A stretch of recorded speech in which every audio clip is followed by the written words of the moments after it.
Hello mga loves! Kumusta po kayo?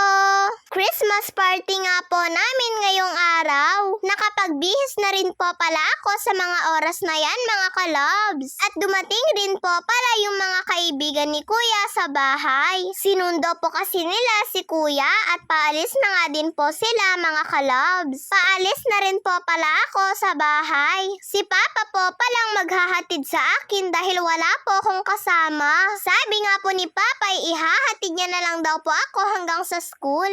Eto po palang damit na sinuot ko mga kalabs ay si Papa nga pong pumili ng kulay nito. Medyo maluwag nga po ito sa akin kaya tinahi po ni Mama yung magkabilaan sa likod. Hindi naman po halata mga kalabs. Sakto nga pong may laso ako nakakulay ng damit ko. Kaya sumakto nga po at ginamit ko na rin mga kalabs. Yung sandal po pala na gamit ko ay eto na rin po yung napili ko. Hindi na nga po pala ako pumili ng may takong at eto na nga lang pong binili nila Mama ang sinuot ko. Maganda at nagustuhan ko nga din po ito pong mga pinili nila. Bit-bit ko na nga din po yung panregalo ko at saka po yung tubig ko. Si Mama na nga lang pong magdadala mamaya ng mga pinggan at kutsara ko. Pupunta rin naman po siya mamaya sa school. Matatagalan nga rin daw po si Mama dahil may nag-order daw po sa kanya ng palabok at magluluto pa daw po siya. At dadalhin niya nga po yun sa school mga kalabs. Medyo malayo-layo na nga din po itong nilakad namin ni Papa. Wala nga din pong masyadong sasakyan.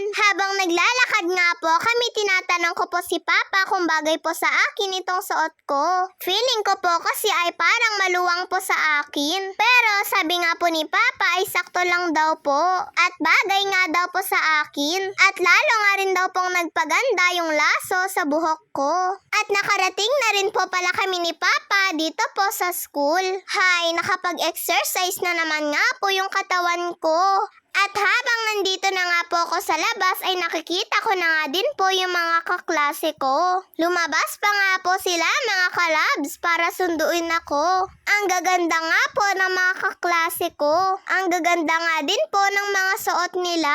Napapansin ko nga po parang nagkakaroon lang po kami ng mga bagong damit kapag po Christmas party namin. Madalas po kasi ay sinusuot lang po namin yung mga dati po naming damit. Nagpaalam na rin po pala si Papa sa akin mga kalabs. Uuwi na po siya dahil tutulungan niya po si Mama sa paghahanda ng palabok. At nung kumpleto na nga po kami dito sa stage mga kalabs ay sumayaw na nga po ang una naming ginawa. Dito na rin po pala namin ginawa yung mga palaro at yung mga sayaw namin sa stage. Maliit lang po kasi yung room namin at hindi nga po kami kakasya lahat sa loob kapag doon po namin ginawa yung mga palaro namin. Mas maganda pa nga din po dito dahil maluwag. Pasensya na nga po kayo mga kalabs kung hindi po ako marunong sumayaw. Parehas po kasing kaliwa yung mga paa ko. At para nga pong robot yung katawan ko kapag sumasayaw. Pero siguro kung araw-arawin ko po ang sumasayaw ay matututunan ko rin po ito.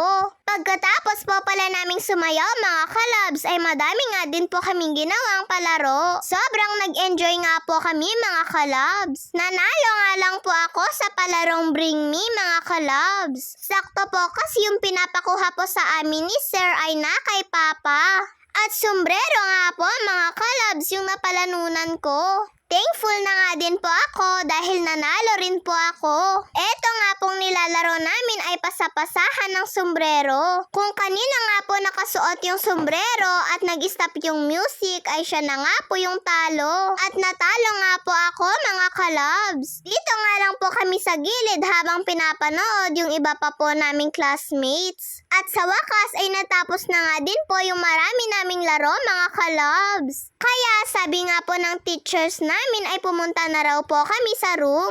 Dahil sa room po kami kakain at magbubunutan ng mga regalo. Nung lahat na nga po kami ay nasa room na ay nagbigay na nga po si ma'am ng mga regalo. Medyo excited na nga po ako mga kalabs kung ano yung matatanggap kong regalo. At eto na nga, isa-isa na rin pong tinawag ni ma'am yung mga number ng regalo. Hindi na nga po kami nagbunutan ng mga pangalan namin dahil ni numberan na lang po yung mga regalo namin mga kalabs. Kaya yung mga regalo namin ay puro unisex. At eto na nga po at inaabot na sa akin ni ma'am yung regalo. Nung naibigay na nga po lahat ni ma'am yung mga regalo sa amin, sabi nga po ni ma'am ay sa bahay na lang daw po namin ito bubuksan. Pero dahil excited nga po kami ay binuksan na nga rin po namin. Lotion at sabon po pala yung nabunot kong regalo mga kalabs. Hindi ko nga po alam kung pwede po sa akin ito dahil parang galing nga po ng abroad yung lotion. Pati nga po yung sabon. Kaya sabi ni mama ay wag ko na lang daw po munang gamitin para daw po sigurado. At itatanong na nga lang daw po muna ni mama kung pwede daw po sa bata. Magaganda nga po yung mga regalong natanggap ng mga kaklase ko. Pagkatapos nga po naming natanggap yung mga regalo namin ay kakain na rin po kami. Fried chicken at etong palabok po palang napili ko pong kainin. Meron nga din po itong barbecue at ang sarap nga po ng barbecue mga kalabs. Kaya lang ay naubos ko po kaagad. Naghahanap pa nga po ako pero sabi ni mama ay ubos na daw po.